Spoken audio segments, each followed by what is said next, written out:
అనంతపురం జిల్లా రాప్తాడు నియోజకవర్గం ఆత్మకూరు మండలంలోని సింగంపల్లి గ్రామం నందు మంగళవారం మధ్యాహ్నం 3:30 నుంచి 5 గంటల వరకు సింగంపల్లి గ్రామంలోని పోలేరమ్మ అమ్మవారికి ఆషాఢ మాసం సందర్భంగా బోనాలను సమర్పించడం జరిగింది.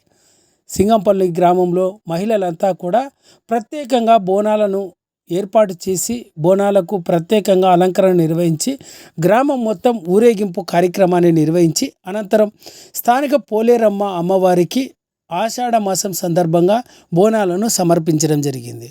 ఈ సందర్భంగా స్థానిక గ్రామస్తులు మాట్లాడుతూ సింగంపల్లి గ్రామంలో పోలేరమ్మ అమ్మవారికి ఆషాఢ మాసం సందర్భంగా సింగంపల్లి గ్రామంలోని మహిళలంతా కలిసి ప్రత్యేకంగా పోలేరమ్మ అమ్మవారికి బోనాలను సమర్పిస్తామని, ఈ ఏడాది కూడా స్థానిక పోలేరమ్మ అమ్మవారికి ఆషాఢ మాసాన్ని పురస్కరించుకొని బోనాలను సమర్పించడం జరిగిందని, రానున్న రోజుల్లో కూడా ఈ ఆచారాన్ని ఇదే విధంగా కొనసాగిస్తామని సింగంపల్లి గ్రామస్తులు పేర్కొన్నారు. ఈ కార్యక్రమంలో స్థానిక గ్రామానికి సంబంధించిన మహిళలు, చిన్నపిల్లలంతా కూడా పాల్గొని పోలేరమ్మ అమ్మవారికి బోనాలను సమర్పించారు.